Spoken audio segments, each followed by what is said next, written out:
Arabian এই রেসিপিটি একবার বানিয়ে খেলে বারবার খেতে ইচ্ছে করবে।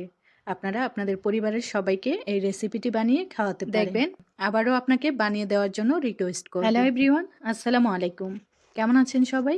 আশা করি যে যেখান থেকে ভিডিওটি দেখছেন, কাছে অথবা দূরে, দেশ অথবা দেশের বাহির থেকে, আল্লাহর অশেষ রহমতে সবাই ভালো এবং সুস্থ আছে। আমি তাসলিমা চলে আসলাম সৌদি আরব থেকে।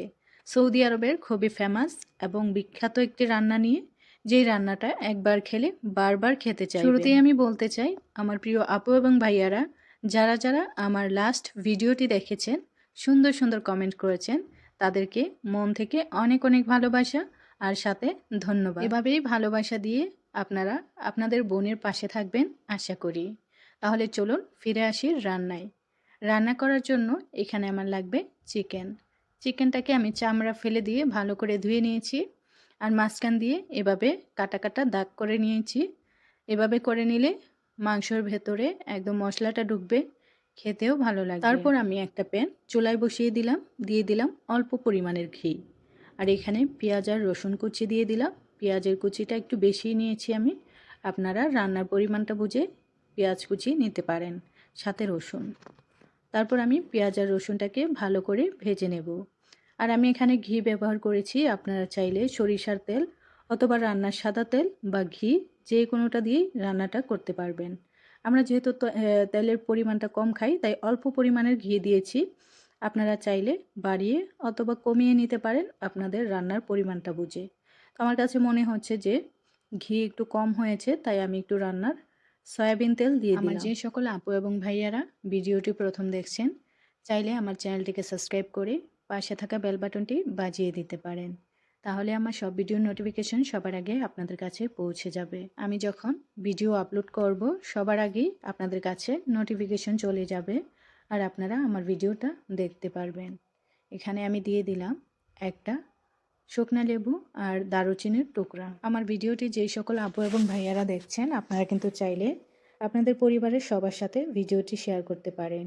আর অনেক আপু এবং ভাইয়ারা সৌদি আরবের রান্নাবান্না দেখতে খুব পছন্দ করেন। ওইসব আপুরাও কিন্তু চাইলে ভিডিওটি সেভ করে রাখতে পারেন বা আপনাদের প্রিয়জনদেরকে শেয়ার দিতে পারেন। পেঁয়াজ আর রসুনটা ভাজা হয়ে গেছে, এ পর্যায়ে আমি এখানে মশলাগুলো দিয়ে দেব। এখানে আমি ব্যবহার করেছি আদা রসুনের পাউডার, জিরার গুঁড়া, কারি পাউডার, আর হচ্ছে আরবিয়ান মশলা। আরবিয়ান ম্যাজবুসের একটা মশলা থাকে, ওই মশলাটাও আমি অ্যাড করেছি।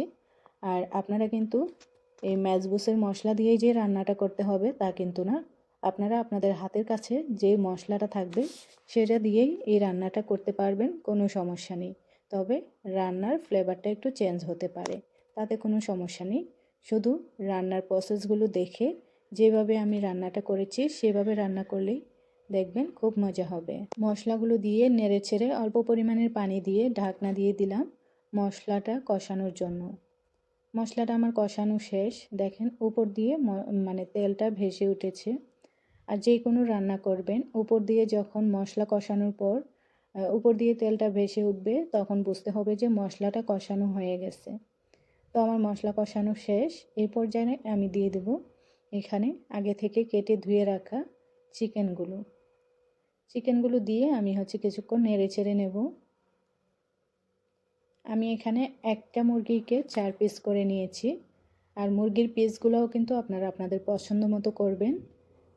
আমরা 4 জনের জন্য রান্নাটা করেছি, তাই আমি 4 পিস করে নিয়েছি। আপনারা চাইলে এর থেকেও ছোট পিস করতে পারেন, আবার হাফ মুরগি করেও রেখে দিতে পারেন, কোনো সমস্যা নেই। এখানে আমি বড় সাইজের 2টা টমেটোকে ব্লেন্ডারে ব্লেন্ড করে নিয়েছি। এভাবে ব্লেন্ড করে মশলাটা আর মুরগিটা যখন কষানো হয়ে যাবে, উপর দিয়ে দিতে হবে। এখন আমি টমেটোর পেস্ট দিয়ে ভালো করে নেড়ে চেড়ে মিশিয়ে নেব। আর আমি কিন্তু লবণটাও দিয়ে দিয়েছি, সেটা স্কিপ হয়ে গেছে, কিভাবে যেন দেখাতে ভুলে গেছি। তো আপনারা আপনাদের পরিমাণ মতো রান্নার পরিমাণ বুঝে লবণটাও দিয়ে দিবেন। আর যে কোনো রান্না যত কষাবেন ততই দেখবেন স্বাদটা বেড়ে যাবে। তো আরবিয়ান রান্নাবান্না কিন্তু বেশিরভাগই মানে কম কষিয়ে রান্না করা হয়, ওরা বেশি একটা কষায় না। তবে আমি যখনই রান্না করি আমার মতো করে আমি বেশি করে কষিয়ে নিই। টমেটো পেস্ট দিয়ে এখানে অনেকবার আমি ঢাকনা খুলে খুলে নেড়ে দিচ্ছিলাম, কারণ আমি একবারে পানিটা শুকিয়ে যাওয়া পর্যন্ত কষাতে থাকবো। কষালে কি হবে যে মশলাগুলো হচ্ছে চিকেনের ভিতর ঢুকে যাবে আর অনেক মজা লাগবে খেতে। মশলাগুলো ভিতরে ঢুকে গেলে অন্যরকম একটা স্বাদ আসবে। তো আমি বারবারই নেড়ে দিচ্ছিলাম। একদম পানিটা যখন শুকিয়ে যাবে ততক্ষণ পর্যন্ত আমি নাড়তে থাকবো। আর চিকেনগুলোকেও মাঝে মাঝে উল্টিয়ে দিচ্ছি যেন দু পিঠেই মশলাটা ভালো করে মেখে যায়। তো আমি হচ্ছে ভালো করে নেড়ে ছেড়ে এখানে আমি ছোট সাইজের 4টা গাজর ছিলে ধুয়ে এভাবে দিয়ে দিলাম। তাহলে দেখতে সুন্দর হবে। আর এইভাবে গাজরগুলো দিয়ে রান্না করলে রান্নার পর গাজরগুলো খেতে খুব ভালো লাগে। আপনারা চাইলে এখানে আস্ত রসুনও দিতে পারেন বা ক্যাপসিকাম বড় বড় করে কেটে ক্যাপসিকামও দেওয়া যায়।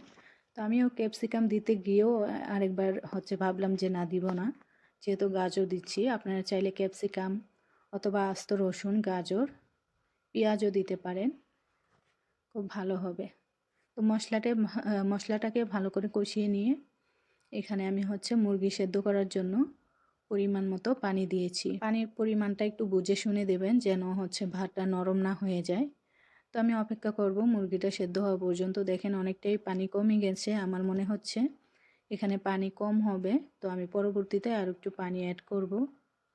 আর মুরগিটাকে একদম সেদ্ধ করে ফেলবেন না, কিছুটা যখন বাকি থাকবে, সেদ্ধ হতে কিছু বাকি থাকবে, তখন হচ্ছে আমি চাল দিয়ে দিব। কারণ হচ্ছে চাল দেওয়ার পরেও কিন্তু এখানে অনেকক্ষণ চুলায় থাকবে, মুরগিটা আরও সেদ্ধ হয়ে যাবে। তো একদম গলে গেলে খেতে ভালো লাগবে না। তাই চাউলটা দেওয়ার আগে দেখবেন মুরগিটা যেন একদম নরম না হয়ে যায়, কিছুটা শক্ত থাকলেই খেতে ভালো লাগে। আর আমি এখানে বোটা না ছাড়িয়েই 3টা কাঁচামরিচ দিয়ে দিলাম। আর এই মরিচগুলো কিন্তু একদমই ঝাল না, আপনারা যতটুকু ঝাল খান আপনাদের পরিমাণটা বুঝে ঝাল অ্যাড করতে পারেন এখানে। আমি কিন্তু এখানে গুঁড়া মরিচও অ্যাড করিনি, কারণ আমার বাসার কেউই ঝাল খেতে পারে না। আপনারা যদি ঝাল খান তাহলে অবশ্যই এখানে গুঁড়া মরিচ ব্যবহার করতে পারেন বা কাঁচামরিচ বোটা ছাড়িয়ে কেটেও দিতে পারেন। আর আরবিয়ানরা ঝাল খেতে পারে না, ওরা কোনো রান্নাতেই ঝাল ব্যবহার করে না। তো আমার জন্য আমি হচ্ছে কাঁচামরিচ দিই, একদম হচ্ছে এভাবে খেতেও ভালো লাগে না। তো আমি যখন কাঁচামরিচগুলো হচ্ছে রান্নার ভেতর দিয়ে দিই, এটা হচ্ছে রান্নার পর ডলে ডলে খেতে আমার খুব ভালো লাগে। তো চালটা দিয়ে আমি অপেক্ষা করলাম পানিটা শুকানো পর্যন্ত। পানিটা যখন এরকম শুকিয়ে যাবে, নিচ দিয়ে শব্দ হবে যে পানি নেই বুঝতে পারবেন, তখন আপনি চুলাটা ডিম করে দিবেন। ডিম করে দিয়ে 10 থেকে 15 মিনিটের মতো রাখলেই একদম রান্নাটা হয়ে যাবে। আর যখন বেশি পানি থাকবে তখন কিন্তু ডিম করতে যাবেন না, তখন ভাতটা একদম নরম হয়ে যাবে। পানির পরিমাণটা আপনারা যেহেতু সবাই অবশ্যই রান্না করেন, অবশ্যই মানে পানির পরিমাণ বুঝেন। যখন দেখবেন যে পানি নেই, শুকিয়ে গেছে, নিচ থেকে একটা শব্দ হচ্ছে, তখন চুলাটা ডিম করে দিলেই এরকম পারফেক্ট রান্না হয়ে যাবে। দেখেন আমার রান্নাটা হয়ে গেছে, আমি হচ্ছে সার্ভ করতেছি এখন। ওরা হচ্ছে এক প্লেটে বসে খাবে 3 জন। তো 3 জনের জন্য আমি এই প্লেটে বেড়ে নিচ্ছি। গরম গরম ধোঁয়া ওঠা দেখেই কিন্তু লোভ লাগছে। আর যে কোনো রান্না কিন্তু একদম পারফেক্ট না হলে খেতেও ভালো লাগে না, দেখতে যেমন ভালো লাগে না খেতেও ভালো লাগে না। আর আরবিয়ান রান্না অনেকেই বলতে পারেন সাদা সাদা কিভাবে খান, এমনকি অনেকেই আমার ভিডিওতে কমেন্ট করেন। আসলে এই রান্নাগুলো সাদা, দেখতে সাদা হলেও খেতে অনেক মজা। এখানে শুধু হলুদটা ব্যবহার করা হয় না, তাছাড়া সব মশলাই ব্যবহার করা হয়।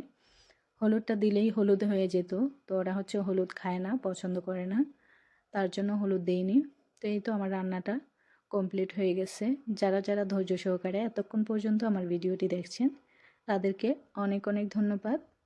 আর ভিডিওটি কেমন লাগলো কমেন্ট করে জানাতে ভুলবেন না। যারা এখনও চ্যানেলটিকে সাবস্ক্রাইব করেননি তারা কিন্তু চাইলে চ্যানেলটিকে সাবস্ক্রাইব করে দিয়ে পাশে থাকা বেল বাটনটি বাজিয়ে দিতে পারেন। ধন্যবাদ সবাইকে, আল্লাহ হাফেজ।